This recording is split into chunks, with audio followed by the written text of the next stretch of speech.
أعوذ بالله من الشيطان الرجيم. بسم الله الرحمن الرحيم.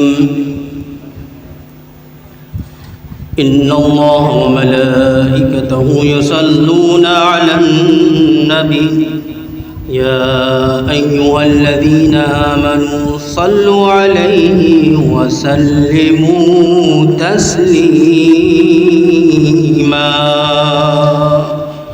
اللهم صل على محمد وآل محمد.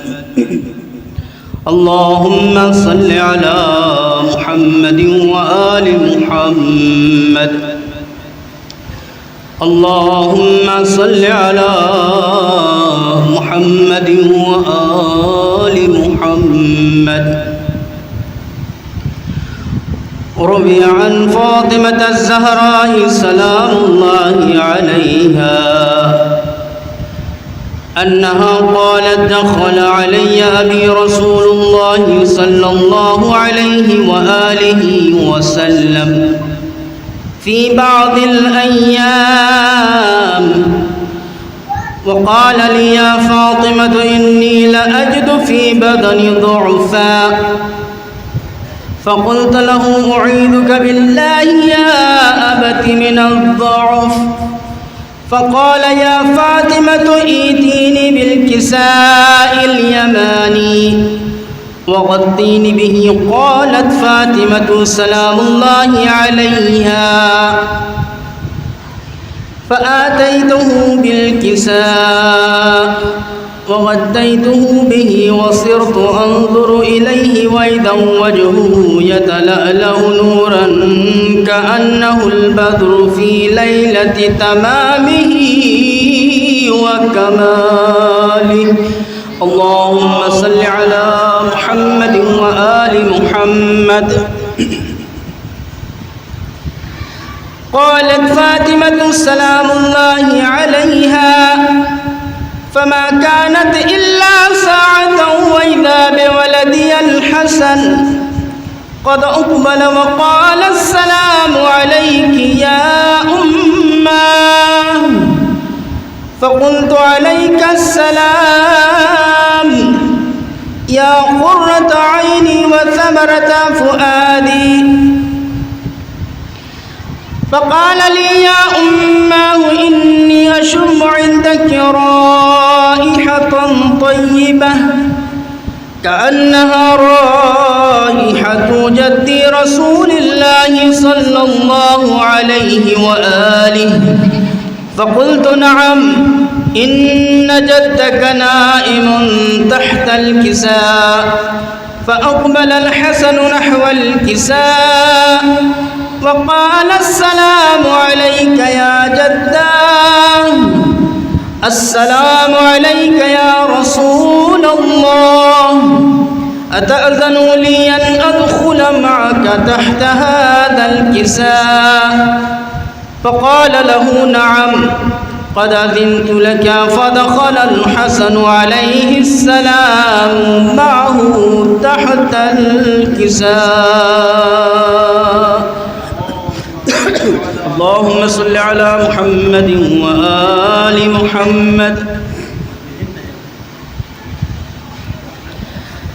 قالت فاطمة سلام الله عليها فما كانت إلا ساعة وإذا بولدي الحسين عليه السلام قد أقبل وقال السلام عليك يا أماه، فقلت عليك السلام يا قرة عيني وثمرة فؤادي. فقال يا أماه إني أشم عندك رائحة طيبة كأنها رائحة جدي رسول الله صلى الله عليه وآله. فقلت نعم إن جدك وأخاك نائمان تحت هذا الكساء. فدنا الحسين عليه السلام نحو الكساء وقال السلام عليك يا جداه السلام عليك يا من اختاره الله أتأذن لي أن أكون معكما تحت هذا الكساء فقال له نعم قد أذنت لك يا حسين فدخل معهما الحسين عليه السلام تحت الكساء اللهم صل على محمد وآل محمد. قالت فاطمة عليها السلام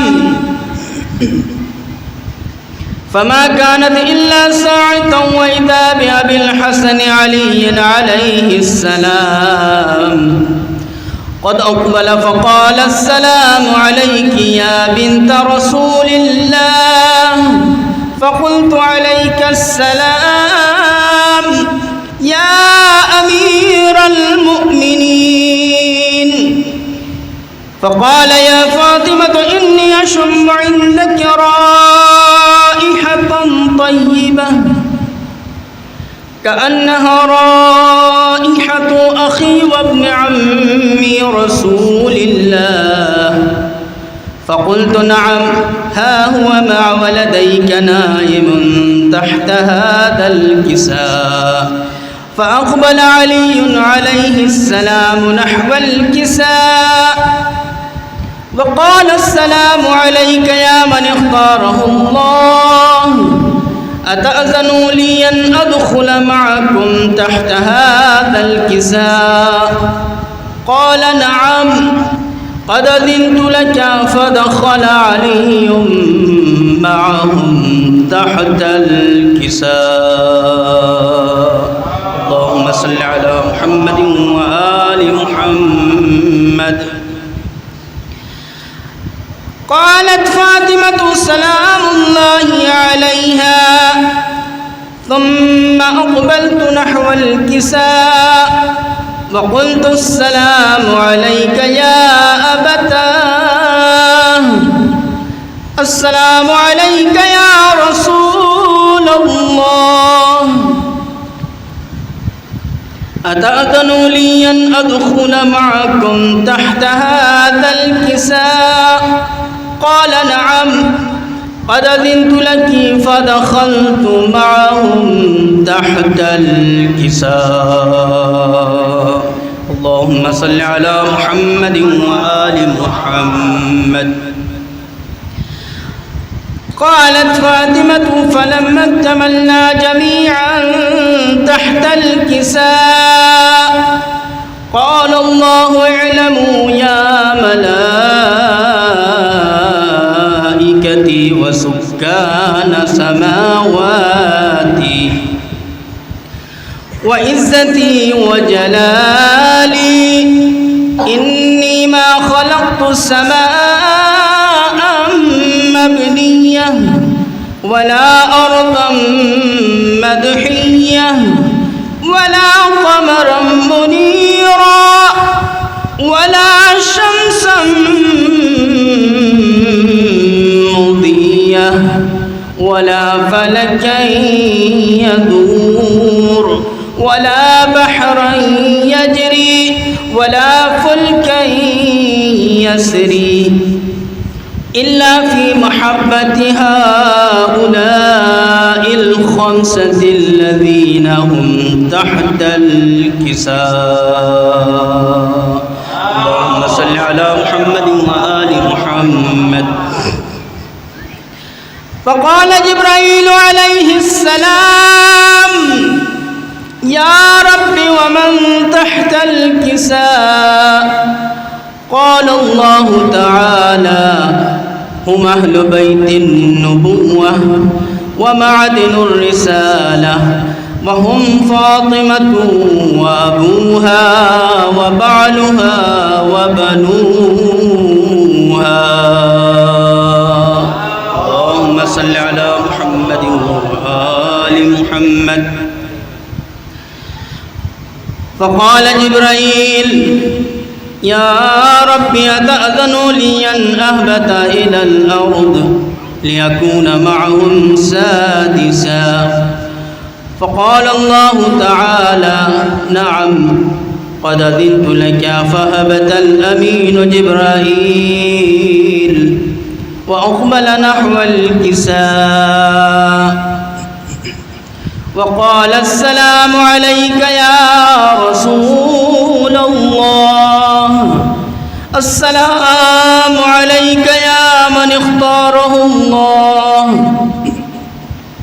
إن الله عز وجل يقرئك السلام ويخصك بالتحية والإكرام ويقول لك وعزتي وجلالي إني ما خلقت سماء مبنية ولا أرضا مدحية ولا قمرا منيرا ولا شمسا مضيئة ولا فلكا يدور ولا بحرا يجري ولا فلكا يسري إلا لأجلكم ومحبتكم. وقد أذن لي أن أدخل معكم تحت هذا الكساء فهل تأذن لي أنت يا رسول الله أن أدخل معكم؟ فقال قد أذنت لك. فدخل جبرائيل معهم تحت الكساء. اللهم صل على محمد وآل محمد. وقال لهم إن الله عز وجل قد أوحى إليكم يقول إنما يريد الله ليذهب عنكم الرجس أهل البيت ويطهركم تطهيرا.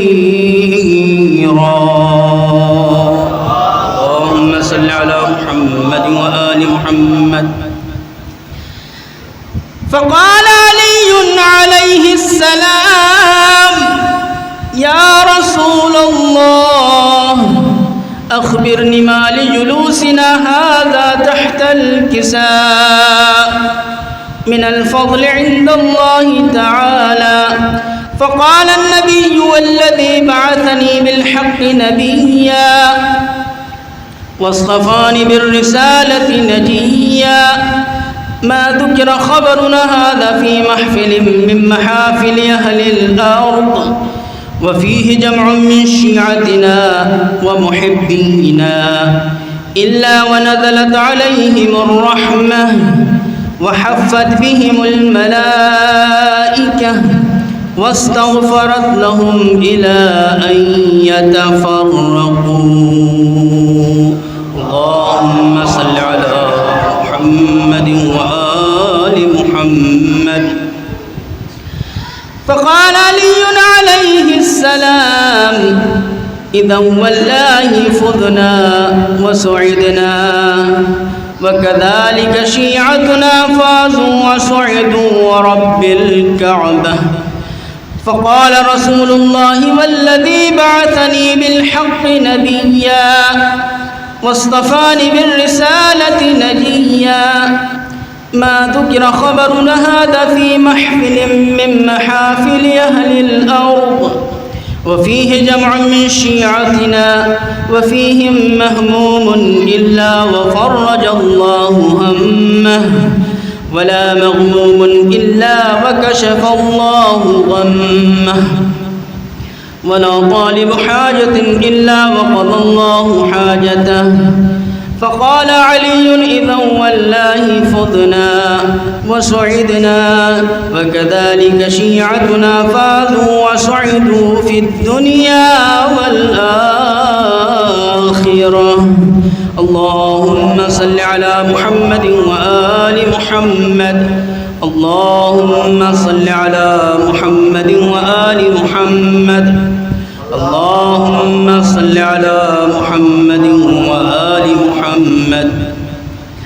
اللهم إني أسألك بحق محمد وأنت المحمود، وبحق علي وأنت الأعلى، وبحق فاطمة وأنت فاطر السماوات والأرض، وبحق الحسن وأنت المحسن، وبحق الحسين وأنت قديم الإحسان، وبحق الأئمة التسعة الطاهرين من ذرية الحسين عليهم السلام. اللهم صل على محمد وآل محمد وعجل فرجهم. نہ پوچھئے کہ کیا حسین ہے، نہ پوچھئے کہ کیا حسین ہے، خدا کے دی کا نا خدا، خدا کے دی کا نا خدا، ہر ابتدا کی ابتدا کرم کی انتہا حسین ہے.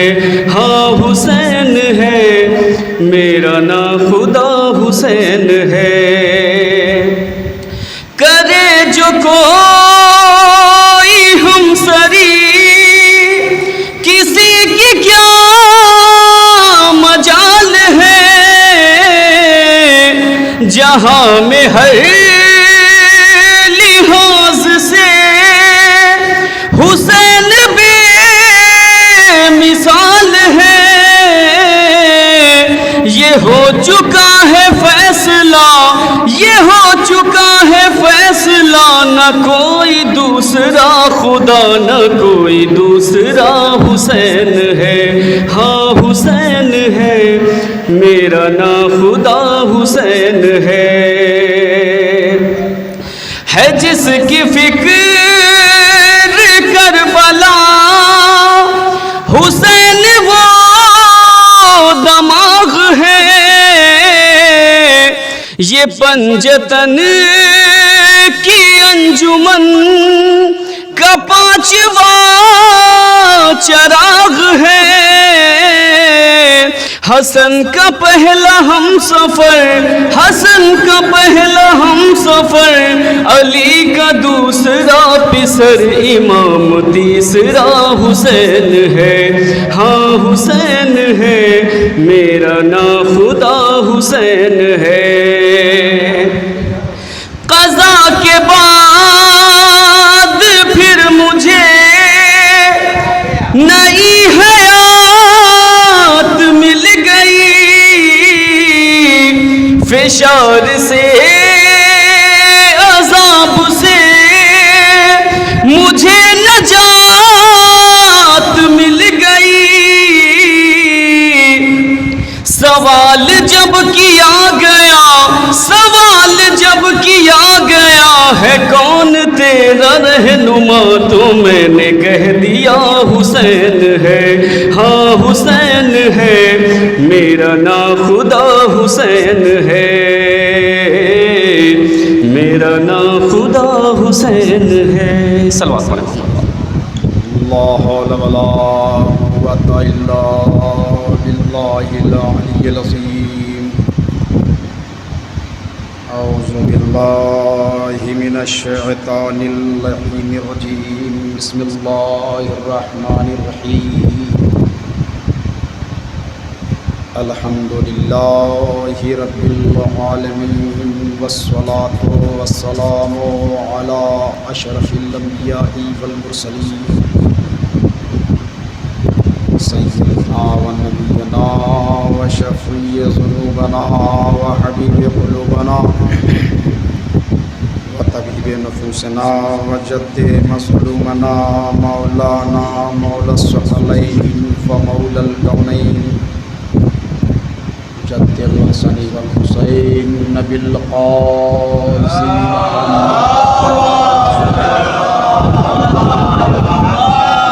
وآله الطيبين الطاهرين المعصومين المظلومين المنتخبين المنتجبين، واللعنة الدائمة على أعدائهم أجمعين ومنكري فضائلهم وغاصبي حقوقهم من يومنا هذا إلى قيام يوم الدين. أما بعد، فقد قال الله سبحانه تبارك وتعالى في القرآن المجيد والفرقان الحميد وصدق الصادقين وقوله الحق وله الحمد. بسم الله الرحمن الرحيم. لقد من الله على المؤمنين إذ بعث فيهم رسولا من أنفسهم يتلو عليهم آياته ويزكيهم ويعلمهم الكتاب والحكمة وإن كانوا من قبل لفي ضلال مبين. صلوات محمد.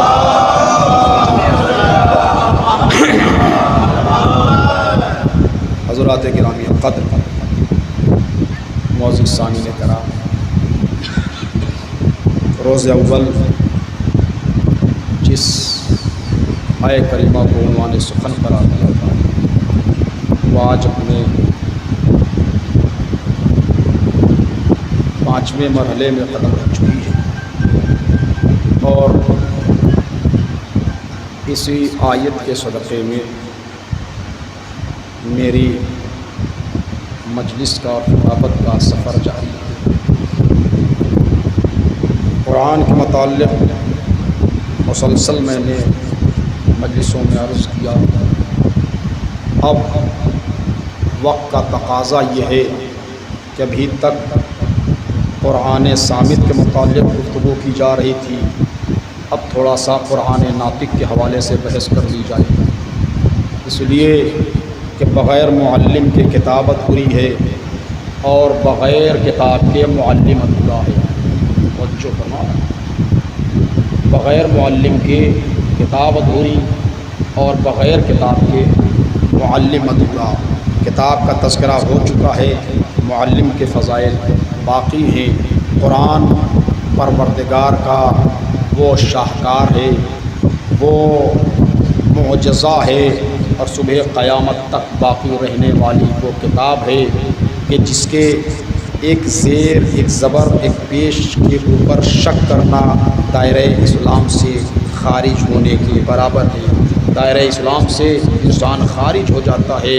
اس قرآن کو پروردگار عالم نے اپنے حبیب کے صدر مطہر پر نازل کیا، اپنے نبی کے سینے پر نازل کیا۔ توجہ فرمائیں عزیزان گرامی، اس قرآن مجید کا معرکۃ العریٰ سورہ ہے، مشہور و معروف سورہ ہے، سورہ آل عمران۔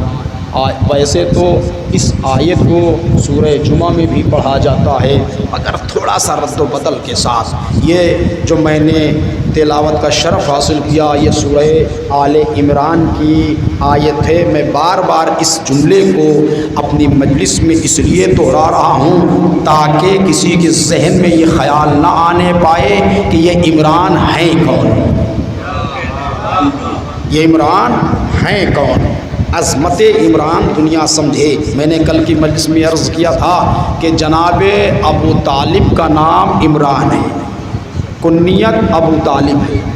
آپ کے 4 بیٹے ہیں، سب سے بڑے بیٹے ہیں جناب طالب علیہ السلام، پھر جناب عقیل علیہ السلام، پھر جناب جعفر طیار علیہ السلام، پھر ہمارے اور آپ کے پہلے امام امیر کائنات شہنشاہ نجف حضرت امیر المؤمنین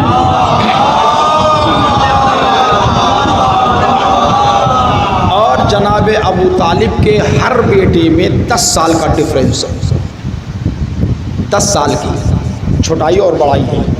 جناب ابو طالب کی ایک بیٹی ہیں جن کا نام تاریخ میں ام ہانی ہے، یہ مولا کائنات کی بہن ہیں۔ یہ چونکہ میں نے پہلے ہی روز یہ کہہ دیا ہے کہ خاندان رسالت میں عظمت حسین، خاندان کے اوپر فخر وہی کرتا ہے جو خاندانی ہوتا ہے۔ وہ جو فرمان ہے خاندان کے اوپر فخر و مباحات کی باتیں وہی کرتا ہے۔ ایک صلوات پڑھیں آپ حضرات آج۔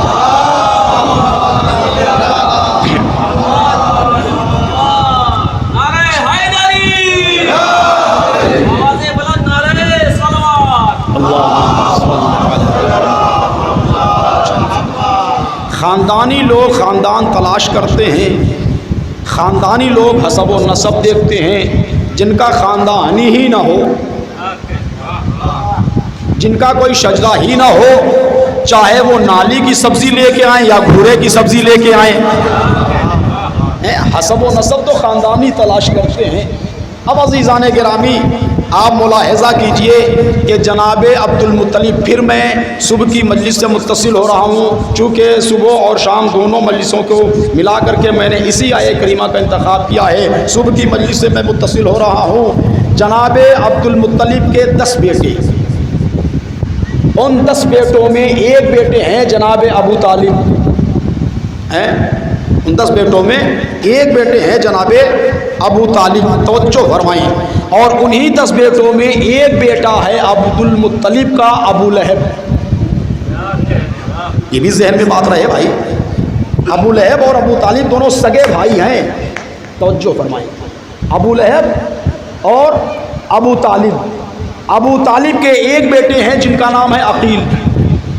آج ہمارے ہاں اگر کوئی مولوی، معذرت چاہتا ہوں، لائیو میری مجلس چل رہی ہے اور دور دراز علاقوں سے میری لوگ مجلس کو سن رہے ہیں لائیو، آج اگر کوئی مولوی مصلحتاً کسی نیتا سے مل جائے، مصلحتاً کسی منتری سے مل جائے، مصلحتاً کسی سانسد سے مل جائے، مصلحتاً کسی ودھائک سے مل جائے، تو ہماری قوم کی یہ تنگ نظری ہے، وہ فوراً اعتراض کر دیتی ہے، ارے صاحب یہ درباری ہو گئے۔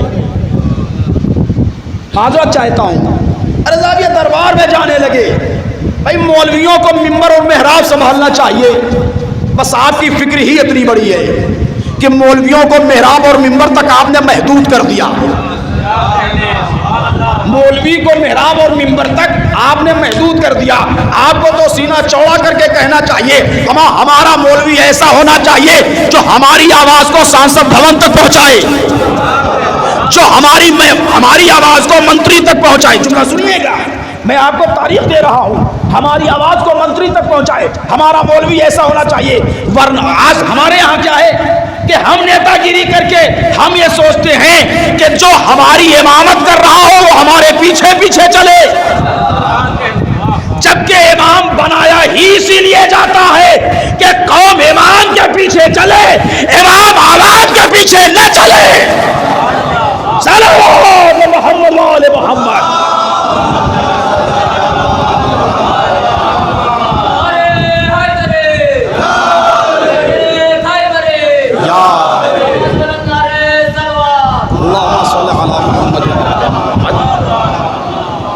امام عوام کے پیچھے نہ چلے، عوام امام کے پیچھے چلے۔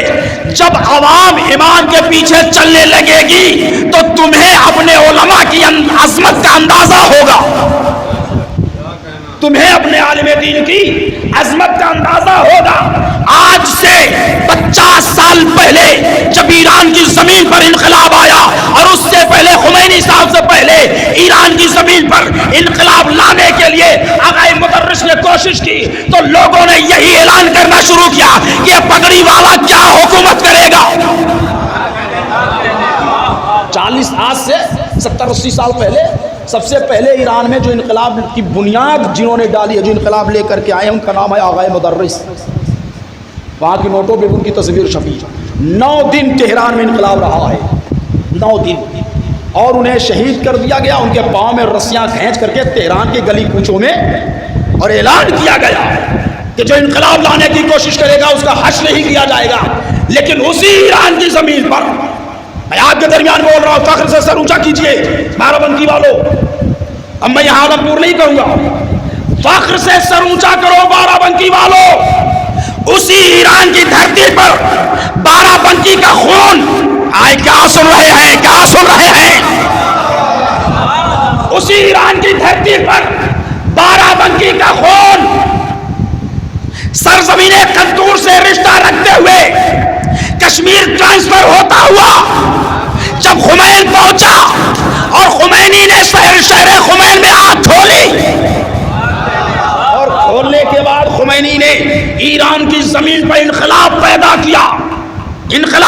کیا، تو خمینی سے ایک سوال کیا گیا یہ بتائیے آپ اتنی بڑی حکومت کے خلاف آواز اٹھا رہے ہیں جس کی حکومت میں صبح کی مجلس میں عرض کر چکا ہوں، جس کی حکومت میں کبھی سورج نہیں ڈوبا ہے، آپ کے پاس فوج نہیں ہے، آپ کے پاس لشکر نہیں ہے، آپ کے پاس سپاہی نہیں ہے، آپ کے پاس جوان نہیں ہے، آپ کے پاس دلیر نہیں ہے، آپ کے پاس سورما نہیں ہے، آپ کے پاس بہادر نہیں ہے، تو معرفت کی منزل پر قدم رکھے ہوئے خمینی نے مسکرا کے جواب دیا، تم ہمارے سپاہیوں کو دیکھنا چاہتے ہو، ہمارے فوجی شکم مادر میں پل رہے ہیں۔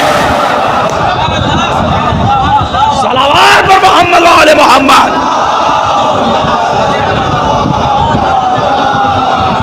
میں انقلاب پڑھنے نہیں آیا ہوں، مگر میں کیا کروں؟ کربلا انقلاب ہے، کربلا انقلاب ہے، منقلب کر دینا، انقلاب پیدا کرنا۔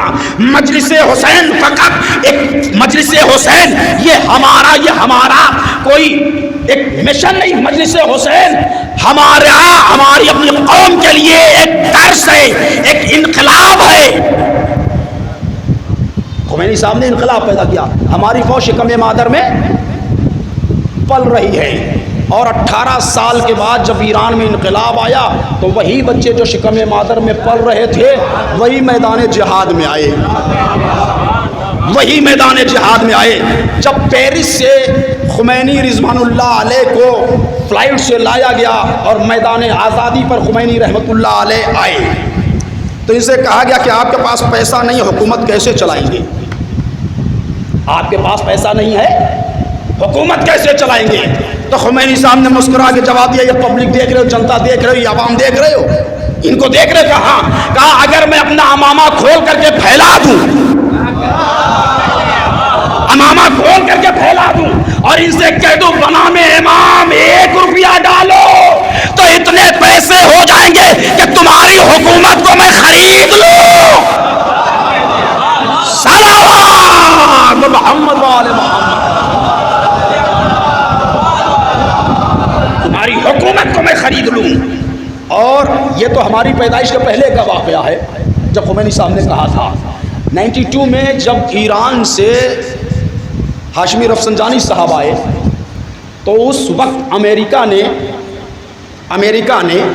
ایران کے اوپر کچھ پابندیاں لگا دی تھی۔ اس وقت راشٹرپتی جو تھے ہاشمی رفسنجانی صاحب تھے۔ جتنا بڑا امام، جتنی رقم میں بڑا امام باڑہ جونپور کا آصفی، لکھنؤ کا آصفی امام باڑہ جتنی رقم میں تیار ہوا ہے اتنا پیسہ انہوں نے صرف اس کی مرمت کے لیے دیا تھا۔ ہاشمی رفسنجانی صاحب نے اتنا پیسہ اس کی مرمت کے لیے دیا تھا۔ امریکہ نے کچھ پیسے ویسے کی گفتگو کر دی۔ ہاشمی رفسنجانی نے کہا، اس نے کہا کہ امریکہ نے کہا کہ میں ایران کے پیسے کو ٹیشو پیپر کے برابر کر دوں گا۔ ہاشمی رفسنجانی نے مسکرا کے جواب دیا، میں نے اتنے پیسے اکٹھا کر رکھے ہیں کہ تیری حکومت خرید لوں، تیری حکومت خرید لوں۔ یہ واقعہ سنانے کا مقصد یہ ہے کہ یہ نہ سمجھیے کہ ہمارا مولوی سیاست میں کیوں آیا، اسے کوئی لالچ ہے۔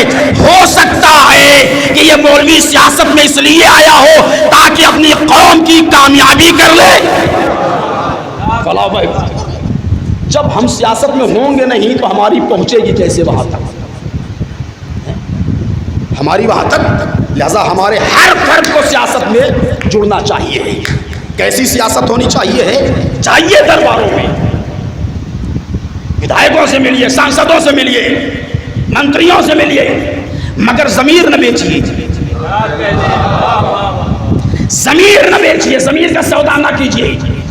کون کہتا ہے دشمنوں کے یہاں نہیں جانا چاہیے؟ تاریخ عقیل کی اٹھا کے دیکھو، جناب عقیل مولا کائنات کے سگے بھائی 14 سال تک امیر شام معاویہ کے دربار میں تھے۔ تاریخ دانوں نے لکھا ہے کہ یہ معاویہ کے ہو کے رہ گئے، لیکن عزیزوں تاریخ دانوں نے انصاف نہیں کیا۔ جناب عقیل معاویہ کے دربار میں رہتے ضرور تھے مگر علی کی ولایت کا اعلان کرتے تھے۔ صلوات محمد والے محمد۔ پوری تاریخ ہے۔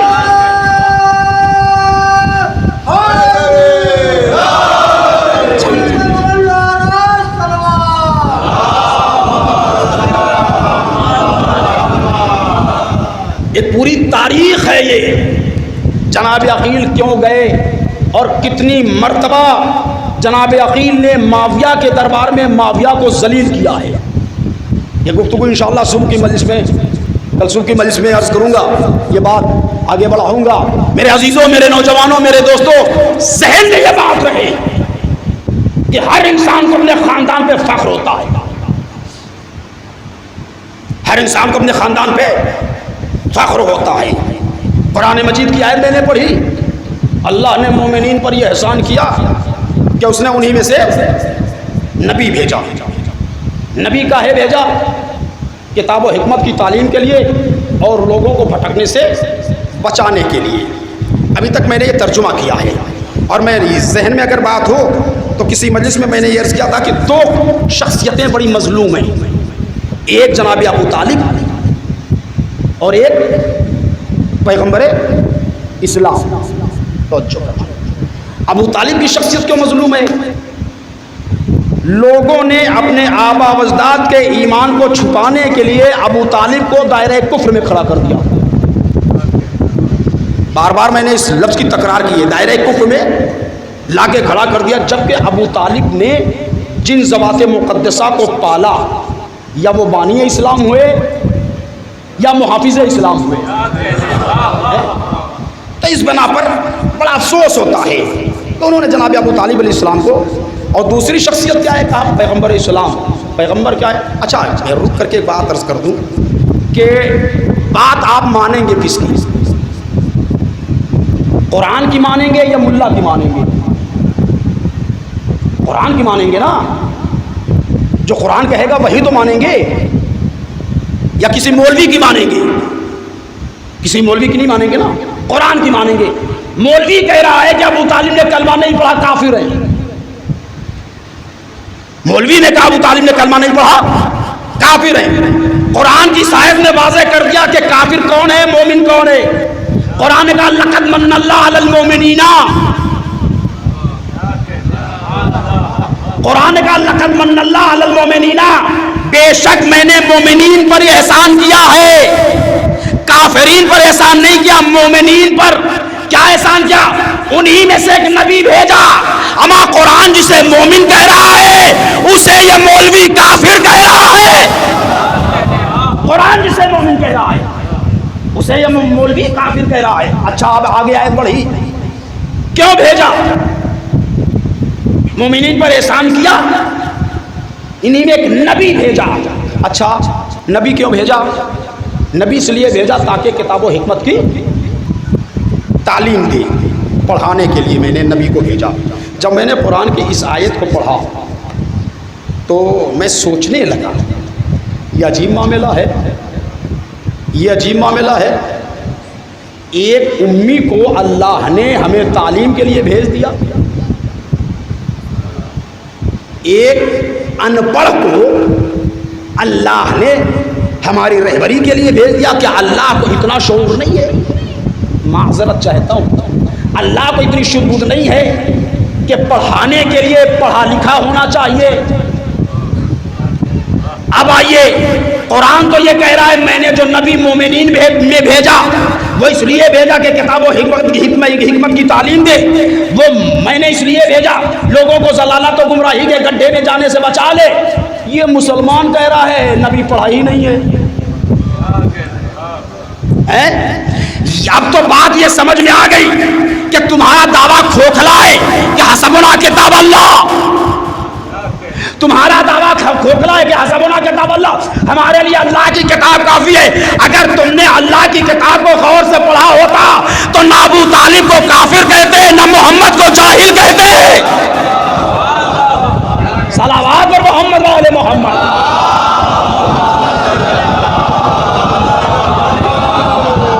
ہے کہ نہیں ہے؟ نہ ابو طالب کو کافر کہتے، نہ محمد کو جاہل کہتے. اچھا یہ بات مسلمانوں نے کہاں سے حاصل کی؟ ہمارے ہاں ایک رائٹر گزرا ہے شبلی نعمانی، اس نے بھی سیرت النبی لکھی. سیرت النبی میں لکھا کہ محمد امی تھے، ناٹ گریجویٹ، ان پڑھ، ناٹ ایجوکیٹڈ، پڑھے لکھے نہیں تھے، وہ امی تھے، جاہل تھے. ہیں؟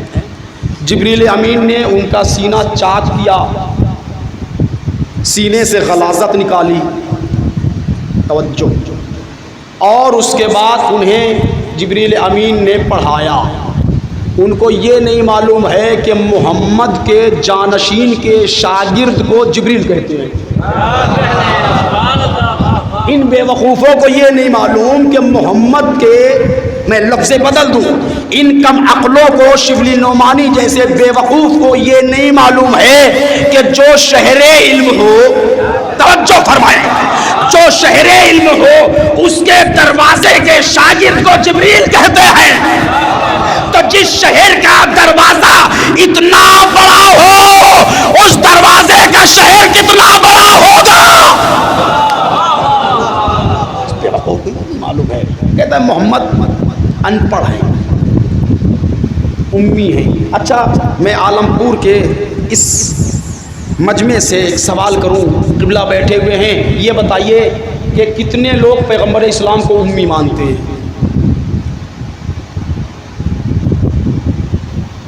کتنے ایسے ہیں جو پیغمبر کو امی مانتے ہیں؟ کوئی ہے؟ نہیں مانتا کوئی؟ قسم خدا کی میں مانتا ہوں، واللہ میں جناب ختمی مرتبت کو امی مانتا ہوں۔ میں دلیل دے دیتا ہوں، میں پیغمبر کو امی مانتا ہوں۔ قاری صاحب بیٹھے ہوئے ہیں، قاری قرآن ہے، دلیل دے رہا ہوں، میں پیغمبر کو امی مانتا ہوں۔ یہ بتائیے بارہ بنکی کا رہنے والا کیا لکھے گا؟ بارہ بنکوی، اور عالمپور کا رہنے والا عالمپوری، پھر بارہ بنکوی، پہلے عالمپور پھر بارہ بنکی، یہ کب لکھے گا؟ جب بارہ بنکی میں ہو، جب بارہ بنکی میں ہو۔ کہاں کے ہو؟ عالمپور کے۔ کہاں کے ہو؟ دیورا کے۔ کہاں کے ہو؟ زید پور کے۔ کہاں کے ہو؟ اسندرا کے۔ لیکن جب یہی انسان بارہ بنکی کے باہر گیا، جونپور آیا، کہاں کے ہو؟ اب یہ نہیں کہے گا بارہ بنکی کے، اب یہ نہیں کہے گا عالمپور کے، کہے گا بارہ بنکی کا۔ اب وہ کہے گا بارہ بنکی کا۔ جب اس نے بتایا میں بارہ بنکی کا ہوں، سوالی نے پھر سوال کیا بارہ بنکی میں کہاں کے؟ اب وہ جہاں کا ہوگا وہاں کا بتائے گا، عالمپور کا ہوگا، دیورا کا ہوگا، زید پور کا ہوگا، اسندرا کا ہوگا، جتنے بھی آپ کے گاؤں کے جہاں کا ہوگا وہاں کا وہ بتائے گا۔ لیکن کب تک؟ کب تک؟ جب وہ یو پی میں ہوگا، یو پی کے باہر نکلا، کہاں کے ہو؟ یو پی کا۔ کہاں کے ہو؟ یو پی کا۔ اب سوال ہوگا یو پی میں کہاں کے؟ بارہ بنکی کا۔ بارہ بنکی میں کہاں کے؟ عالمپور کا۔ یہ کب سوال ہوگا؟ جب انڈیا میں ہو۔ بھائی کیا سن رہے ہیں آپ؟ میں محمد کو امی مانتا ہوں، یہ کب سوال ہوگا؟ جب انڈیا میں ہو۔ لیکن جب انڈیا کے باہر نکلا، کہاں کے ہو؟ اب یو پی نہیں بتائے گا۔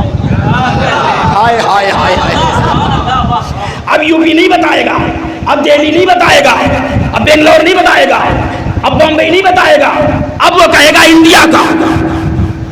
کہاں کے ہو؟ انڈیا کا۔ انڈیا میں کہاں کے؟ یو پی کا۔ یو پی میں کہاں کے؟ بارہ بنکی کا۔ بارہ بنکی میں کہاں کے؟ عالمپور کا۔ یہ زنجیر سے زنجیر جڑی ہوئی ہے، ملی ہوئی ہے۔ اب آئیے پیغمبر امی ہے، توجہ، بس اپنی اپنی ایک صلوات پڑھیں آپ حضرات، آ جائیں۔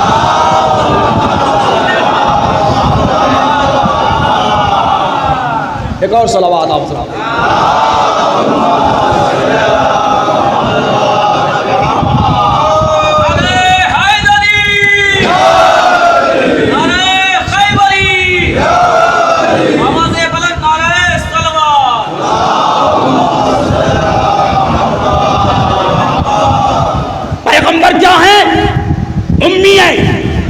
اب اپنی اپنی فکر ہے، اپنی اپنی سوچ ہے۔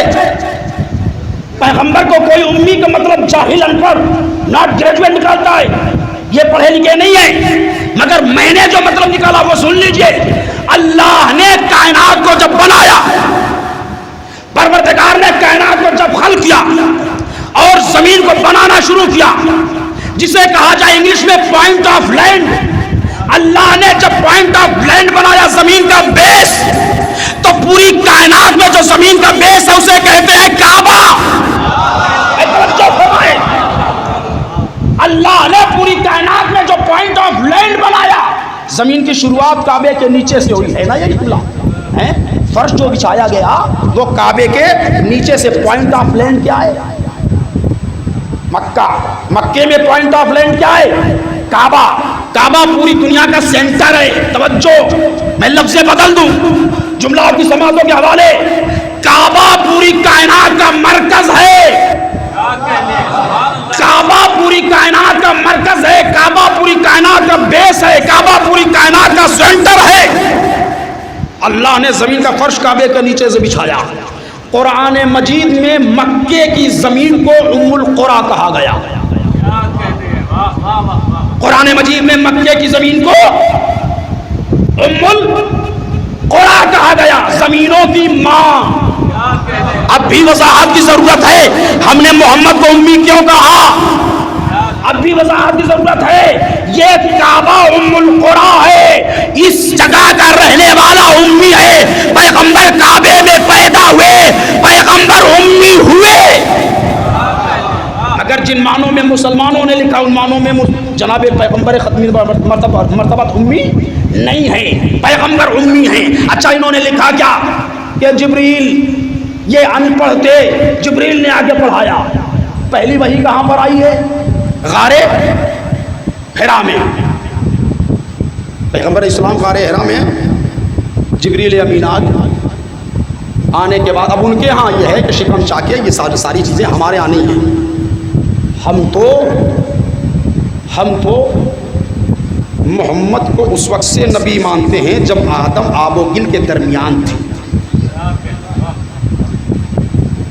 آب و گل کے درمیان تھے, ہم اس وقت سے نبی مانتے ہیں. آئے جبریل, اور جبریل امین آنے کے بعد کہتے ہیں اقرا, اقرا تو پڑھ. پیغمبر نے پلٹ کے جواب دیا ما اقرا, ہے نا, ما اقرا, کیا پڑھو؟ بس اقرا اور ما اقرا میں مسلمانوں نے لکھ دیا, انہوں نے پڑھایا اور انہوں نے پڑھا. ما اقرا کا جو ما اقرا کا مفہوم نہ سمجھ سکے, جو ما اقرا نہ سمجھ سکے وہ قرآن کیا سمجھے گا؟ پیغمبر نے کہا ما اقرا, کیا پڑھوں؟ جبریل واپس چلے گئے. توجہ فرمائیں, جبریل واپس چلے گئے. میاں یہ راز رہ جاتا اگر 13 رجب سن 30 عام الفیل کو آغوش رسالت میں آنے کے بعد پیغمبر کے اقرا کے جواب میں مولا کائنات توریت زبور انجیل اور قرآن کی تلاوت نہ کرتے تو یہ راز رہ جاتا. 13 رجب سن 30 عام الفیل کو جب خانہ کعبہ میں ابو طالب کا لخت ذکر آیا اور رحلے رسالت پر قرآن امامت نے آنکھ کھولی تو محمد نے بڑھ کے آواز دی علی اقرا. توجہ, علی اقرا. مولا کائنات نے سوال کیا ما اقرا, کیا پڑھوں؟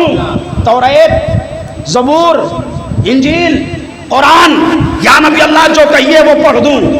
اب مولا کائنات پڑھنا شروع کرتے ہیں. پیغمبر مہر لگا رہے ہیں. علی نے توریت پڑھی, محمد نے مہر لگائی. علی نے زبور پڑھی, محمد نے مہر لگائی. علی نے انجیل پڑھی, محمد نے مہر لگائی, سند دے دی. علی نے قرآن پڑھا, جواب سن لیجئے گا. علی نے توریت پڑھی, محمد نے کہا توریت عیسیٰ سے افضل, زبور موسیٰ سے افضل, تم نے صاحب توریت سے افضل, زبور صاحب زبور سے افضل, انجیل صاحب انجیل سے افضل. جیسے ہی علی نے قرآن کی تلاوت کی, ختمی مرتبہ نے آواز دی علی تم نے قرآن مجھ جیسا پڑھا. علی تم نے قرآن مجھ جیسا پڑھا. جیسے ہی میں نے تاریخ میں جملہ پڑھا, میں نے بارگاہ رسالت میں عالم تصور میں ہاتھوں کو جوڑا. یا نبی اللہ, یا نبی اللہ, آپ پڑھنا بھی جانتے ہیں؟ یا نبی اللہ, آپ پڑھنا بھی جانتے ہیں؟ کہا کیا ہوا, کیوں تمہیں شک ہے؟ میں نے کہا نہیں, شک تو شیطان کی علامت ہے. مگر ذہن میں سوال پیدا ہو گیا, یا نبی اللہ آپ پڑھنا بھی جانتے ہیں؟ کہا ہاں. ہم نے کہا اگر پڑھنا جانتے تھے تو اس وقت کیوں نہیں پڑھا جب جبریل نے غار حرا میں آگے کہا اقرا، آپ نے کہا ما کرا، ایک مرتبہ پیغمبر نے جب نہیں مسکرا کے جواب دے کہ میں پڑھ کے سناتا کس کو، کوئی سمجھنے والا تو چاہیے تھا۔ آج سمجھنے والا بھی آ گیا، سمجھانے والا بھی آ گیا۔ صلوات محمد وآل محمد۔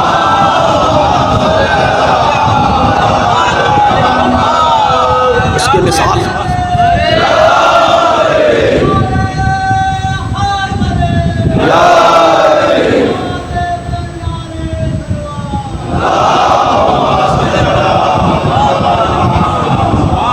اس موقع پر خطیب اکبر نے بڑی خوبصورت مثال دی۔ خطیب اکبر نے، میں نے پہلے روز عرض کر دیا تھا کہ اگر کسی کا کوئی جملہ اور کسی کا کوئی معاملہ مجھے پسند آتا ہے میں میرے ممبر سے اس کے حوالے سے پڑھتا ہوں تاکہ یہی اس کے لیے ذریعہ نجات بن جائے۔ خطیب اکبر نے بڑی اچھی بات کہی ہے کہ پیغمبر کا ما اقرا کہنا اس بات کی دلیل نہیں ہے کہ پیغمبر جاہل ہیں۔ کہتے ہیں کہ چھوٹے چھوٹے چند بچے بیٹھے ہوئے ہیں، میں نے ایک بچے سے کہا بیٹا تم پڑھو، اس بچے کو انگلش میں مہارت تھی، اس نے انگلش کی ایک پوئم سنا دی۔ دوسرے سے کہا بیٹا تم پڑھو، وہ ہندی کا ماہر تھا، ایک کویتا سنا دی۔ تیسرے سے کہا بیٹا تم پڑھو، اس نے بہترین اشعریات کیے تھے، سلام سنا دیا۔ اسی بس میں ایک بچہ بیٹھا ہوا تھا، میں نے کہا بیٹا تم پڑھو، اس نے کہا جناب کیا پڑھوں؟ اس نے کہا جناب کیا پڑھوں؟ اس کیا پڑھوں کا مطلب یہ نہیں کہ بچہ جاہل ہے، اس کیا پڑھوں میں ایک سوال چھپا ہوا ہے، ایک ضمیر مضمر ہے، ایک ضمیر پوشیدہ ہے جو کہہ رہی ہے کہ کیا پڑھوں؟ انگلش پڑھوں؟ ہندی پڑھوں؟ میں بتاؤں؟ قصیدہ پڑھوں؟ سلام پڑھوں؟ ربائی پڑھوں؟ آپ جو کہہ دیجئے میں وہ پڑھ دوں۔ غار حرا میں پیغمبر کا جبریل کے اقرا کے جواب میں ما اقرا کہنا اس بات کی علامت نہیں ہے کہ پیغمبر پڑھنا نہیں جانتے تھے، بلکہ پیغمبر نے جبریل سے سوال کیا، جبریل بتا کیا پڑھوں؟ توریت پڑھوں؟ زبور پڑھوں؟ انجیل پڑھوں؟ قرآن پڑھوں؟ اے جبریل جو کہہ دے میں تجھے سناتا جاؤں۔ صلوات محمد وآل محمد۔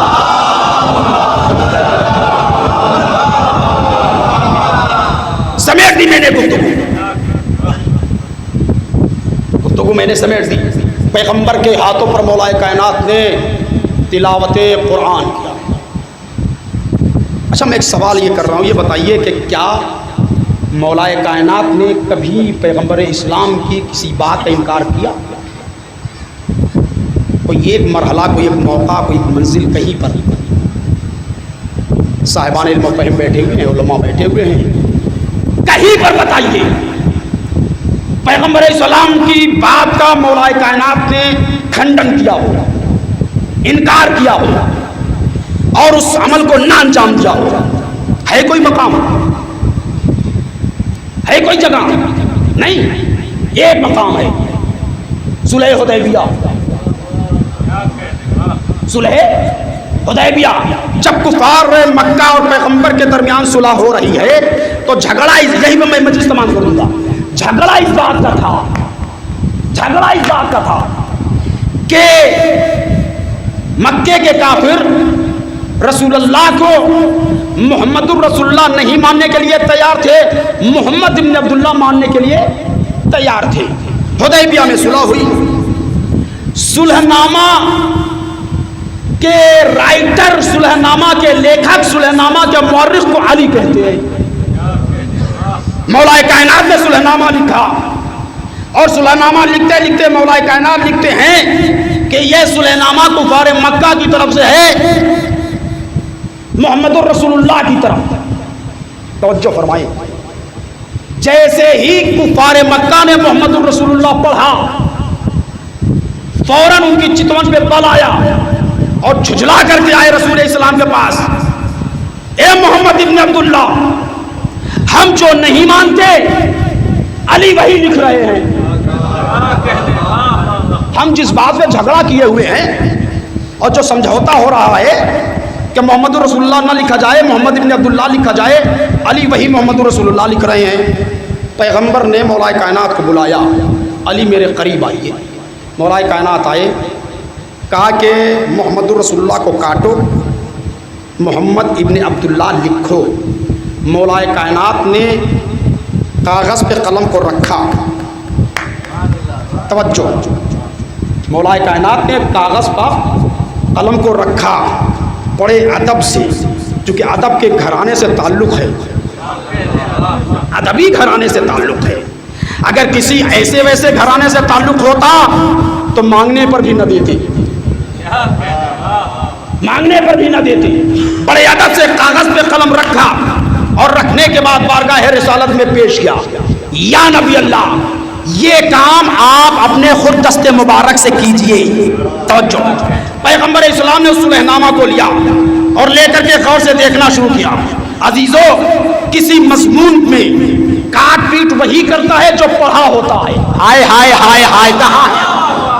کسی مضمون میں رد و بدل وہی کرتا ہے، کسی شاعری میں تبدیلی وہی کرتا ہے جو شاعری کے فن سے واقف ہوتا ہے، جس کا قلم مضبوط ہوتا ہے، جو پڑھا لکھا ہوتا ہے، وہی مضمون میں رد و بدل کرتا ہے۔ مولائے کائنات نے پیغمبر کی بارگاہ میں کاغذ قلم دیا، یا نبی اللہ یہ کام آپ خود ہی کیجئے۔ پیغمبر نے دیکھا، مضمون کو پڑھا، مضمون کو پڑھنے کے بعد محمد الرسول اللہ کو کاٹا۔ توجہ فرمائیں، کہاں بیٹھا ہے میرا مجمع؟ پیغمبر اسلام نے محمد الرسول اللہ کو کاٹا، محمد ابن عبداللہ لکھا۔ جیسے ہی محمد الرسول اللہ کاٹا، محمد ابن عبداللہ لکھا۔ عالم تصور میں نثار حسین فریز جون پوری نے مولائے کائنات کی عظمت کو کروڑوں سلام کیا۔ اے علی، آپ کی عظمت پہ میرے عربوں سلام۔ زندگی بھر محمد کی بات کرنا انکار کیا، مگر صلح حدیبیہ میں ایک مرتبہ انکار کر کے صبح قیامت تک محمد کو جاہل ہونے سے بچا لیا۔ صلوات محمد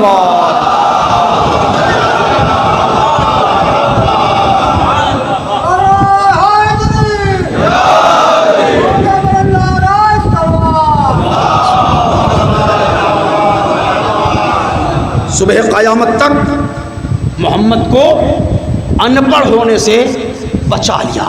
یا ابو طالب کے ایمان پر اور محمد کے علم پر انہی لوگوں نے انگلیاں اٹھائی ہیں جن کے آبا و اجداد کافر رہے اور جن کے پاس کوئی علم نہیں تھا، جن کے پاس کوئی علم نہیں تھا۔ تو عزیزان گرامی، یہ حسین کا خاندان ہے۔ حسین اپنے خاندان پہ بڑا فخر ہے، اور وہ فخریہ کلمات مولا حسین کے آپ نے بارہا سنے ہیں، تمام کر دی میں نے گفتگو، دامن وقت میں گنجائش نہیں ہے، انشاءاللہ صبح کی مجلس میں عرض کیا جائے گا۔ 4 محرم ہے، گزر چکا۔ حسین 28 رجب کو مدینے سے رخصت ہوئے، 8 ذی الحجہ کو بیت اللہ کو سلام کیا، 2 محرم کو حسین کربلا پہنچ رہے ہیں۔ ابھی کربلا سے پہلے حسین تھے، کربلا سے پہلے حسین تھے، اور آگے بڑھا۔ آگے بڑھنے کے بعد حر نے لجام فرس پر ہاتھ ڈال دیا۔ مولا حسین نے ایک جملہ ارشاد فرمایا، حر تیری ماں تیرے ماتم میں بیٹھی۔ دیکھیے کربلا میں حسین کو لے کر کے 72 شہید ہیں، مگر 2 شہید بڑے عجیب و غریب ہیں۔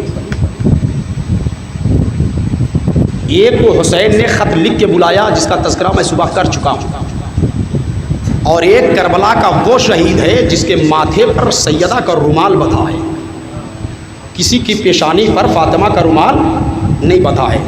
سنیے کیوں، یہ حر کا مقدر کیوں چمکا کربلا میں؟ کل تک حر لعنت اللہ تھا، صبح عاشور حر علیہ السلام ہوا، لجام فرس پر ڈال دیا ہاتھ، حر لعنت اللہ ہے۔ حسین نے آواز دی، حسین تیری ماں تیرے ماتم میں بیٹھی۔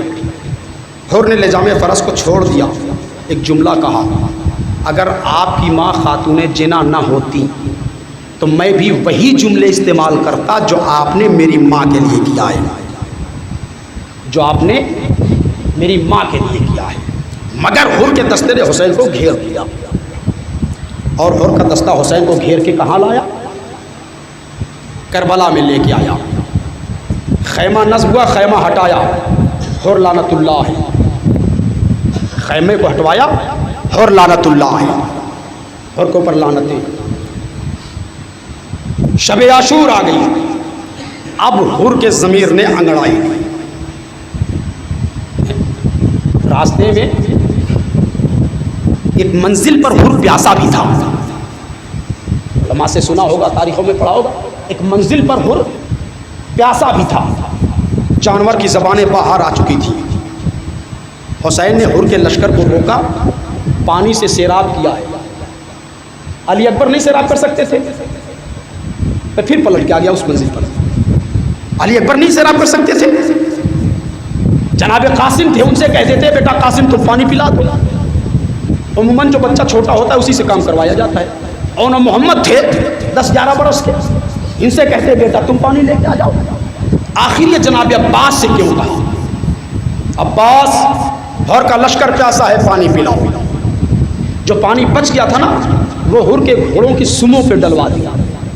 اب ایک جملہ رک کر کے یہاں پر میں اپنے چاہنے والوں کی سماعتوں کو ہدیہ کر دوں، یہ حسین حر کے لشکر کو سیراب نہیں کر رہے تھے، اگر جملہ سمجھ میں آ جائے تو دعاؤں کے لیے ہاتھ اٹھا دیجیے گا، یہ حسین حر کے لشکر کو نہیں سیراب کر رہے تھے، بلکہ حر کے دل میں جو محبت حسین، حر کے دل میں جو فاطمہ کی عظمت کا پودا پنپ رہا تھا، یہ حسین اس کی آبپاشی کر رہے تھے، یہ حسین اس کی آبپاشی کر رہے تھے۔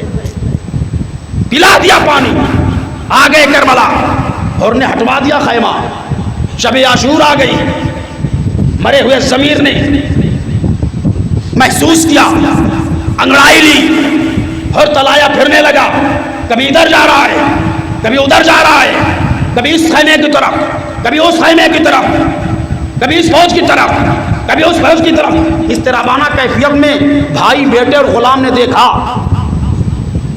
تمہارے چہرے کی رنگت اڑی ہوئی ہے، کہا میں اپنے کو جنت اور جہنم کے درمیان دیکھ رہا ہوں، جنت اور جہنم کے درمیان دیکھ رہا ہوں، کہا کیا ارادہ ہے؟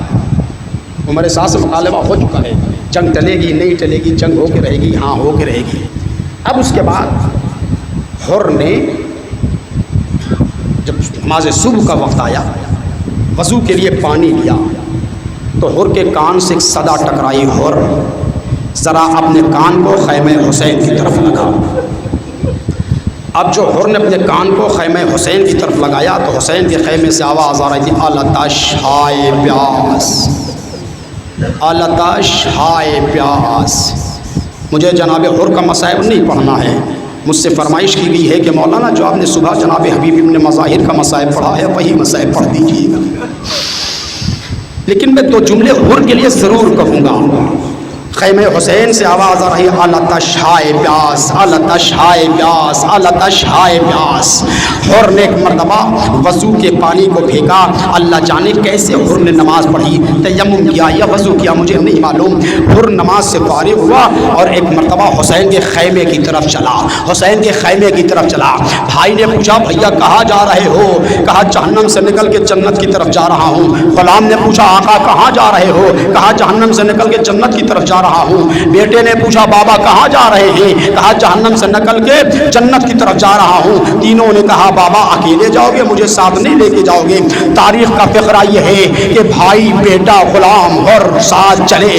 ایک مرتبہ چند قدم چلے تھے کہ حر نے آواز دی میرے لال ذرا میرے قبا کے جیب سے میرا رومال نکالو، میرے ہاتھوں کو باندھ دو، میرے آنکھوں پہ پٹی باندھو۔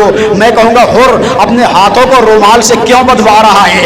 اس رومال کا بہت بڑا رول ہے عزیزو، حر اپنے ہاتھوں کو رومال سے کیوں بدوا رہا ہے؟ حر نے آواز دی اس ہاتھ نے بڑی خطا کی ہے، اسی نے لجام فرس حسینی کو پکڑا تھا۔ میں یہ نہیں چاہتا کہ حسین کی بارگاہ میں کھلے ہاتھوں جاؤں، میں فرزند زہرا کی بارگاہ میں قیدی بن کے جانا چاہتا ہوں۔ ہاتھ بدوائے ہوئے حسین کی بارگاہ میں آ گئے۔ حسین نے آواز دی اینا اینا علی الاکبر، میرے لال علی اکبر کہاں ہو؟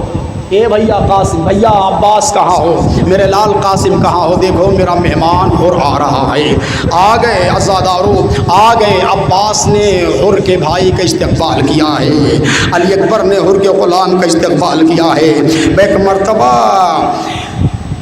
حر نے اپنے بیٹے سے کہا میرے لال جب حسین میرے قریب آ جائیں تو مجھے اشارہ کر دینا، جیسے ہی فرزند زہرا قریب آئے ایک مرتبہ بیٹے نے اشارہ کیا، حر نے دوڑ کے اپنے کو حسین کے قدموں پہ گرا دیا۔ حسین کے قدموں پہ گرانا تھا کہ حسین نے جھک کر کے اٹھایا، سینے سے لگایا، اور ایک مرتبہ فرزند زہرا نے ایک جملہ ارشاد فرمایا، حر حسین بڑا شرمندہ ہے، جب دشمنوں کی صف میں تھا تو سیدہ کے لال نے تجھے پانی سے سیراب کیا تھا، اے حر اب دوست بن کے آیا ہے تو ساقی کوثر کے لال کے پاس ایک قطرہ پانی نہیں ہے جو مہمان نوازی کر دے۔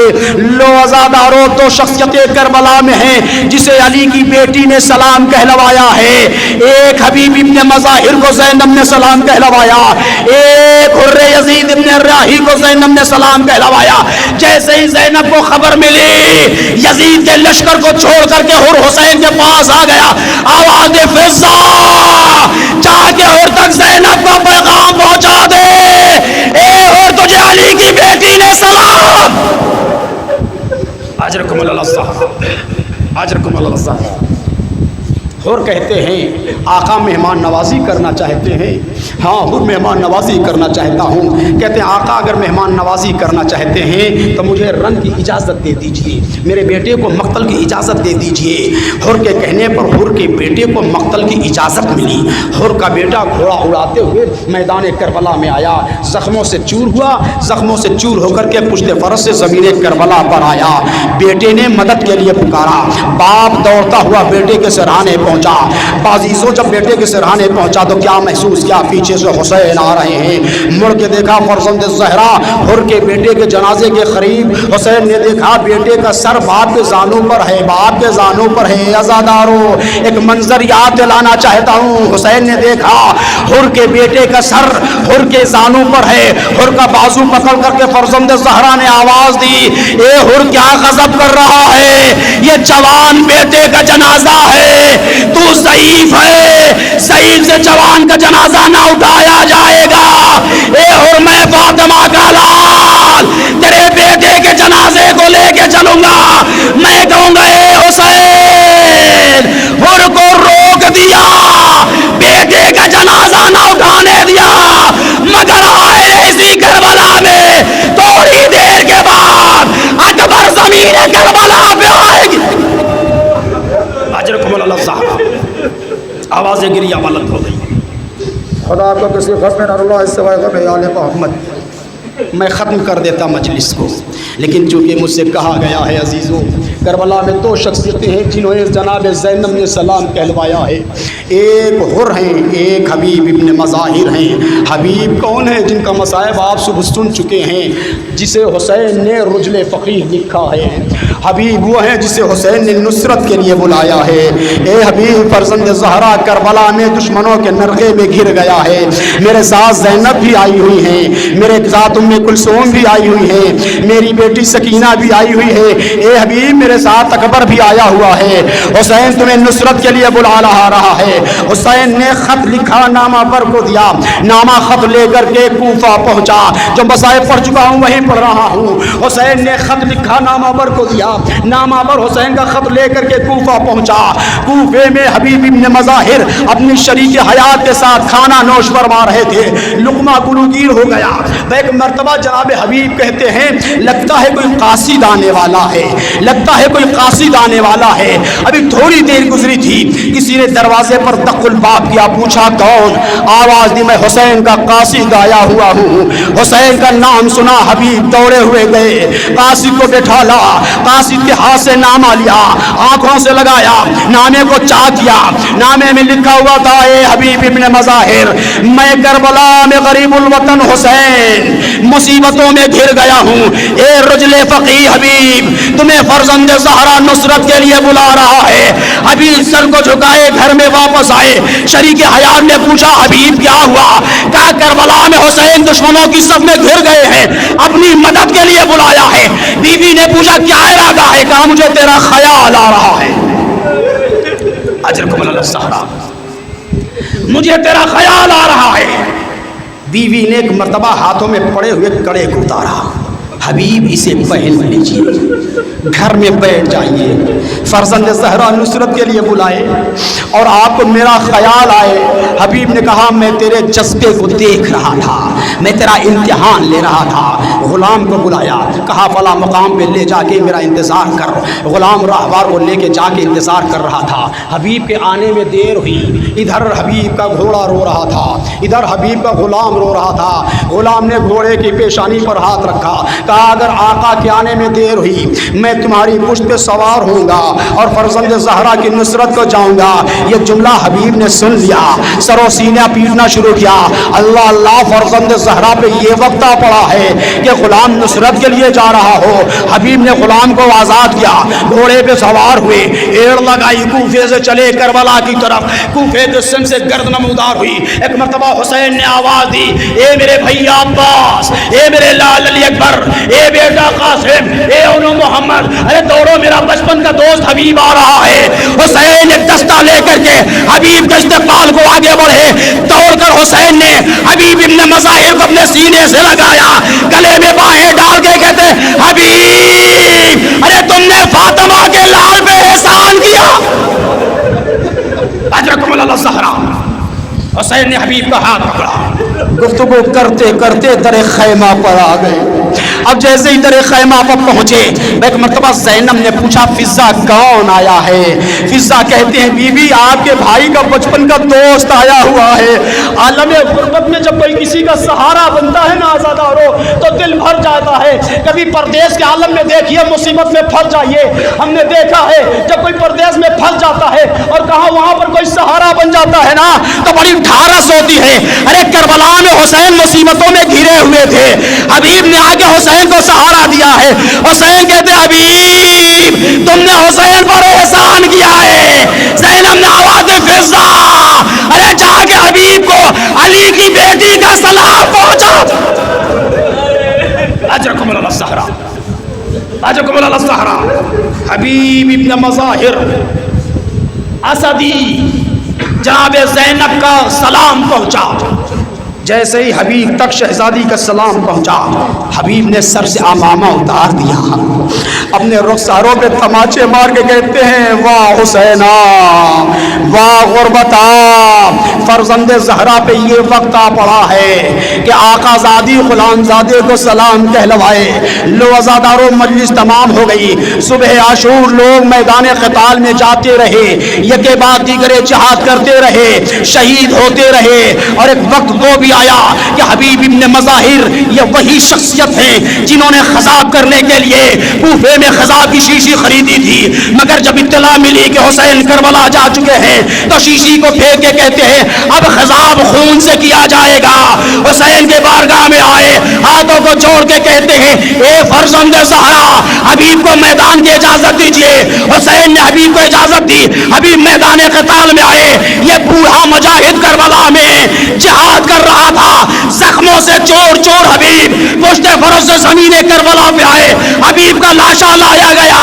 جہاں اکبر کے جنازے پہ بیویوں نے ماتم کیا ہے، وہاں حبیب کے بھی جنازے پہ زینب و کلثوم نے ماتم کرنا شروع کیا۔ کربلا کی لڑائی ختم ہو گئی، کوفے خبر پہنچی، زوجان غلام کو بلایا، کفن دیا، لے جا میرا والی کربلا میں مارا گیا، لے جا میرا وارث کربلا میں مارا گیا۔ حبیب کا غلام کوفے سے چلا، کربلا کی زمین پر آیا، کفن لے کے کربلا کے صحرا میں کھڑا ہوا دیکھ رہا تھا، کبھی داہنے دیکھتا ہے، کبھی بائیں دیکھتا ہے، کبھی پیچھے دیکھتا ہے، کبھی آگے دیکھتا ہے، اس کی سمجھ میں کچھ نہ آیا۔ کفن کو سمیٹا اور سمیٹنے کے بعد ایک مرتبہ غلام واپس کوفہ پہنچ گیا۔ مالکن نے بڑھ کے پوچھا کیا ہوا، تو نے میرے والی کو کفن نہیں دیا، میرے والی و وارث کا لاشا بے گور و کفن پڑا ہوا ہے۔ ایک مرتبہ غلام سر کو جھکا کے کہتا ہے اے بی بی ارے معاف کرنا، کربلا میں کفن ایک تھا، لاشیں 72 تھے، اے بی بی کہیں عباس کے شان غلام، کہیں اکبر کے سینے میں برچھی، کہیں قاسم کا لاش شاہ پامال اے بی بی ایک مقام وہ تھا جہاں حسین کا لاشا گھوڑے کی ٹاپوں سے پامال بے گورو کفن پڑا ہوا تھا اللہ لعنت اللہ قول الظالمین سيعلم الذين ظلموا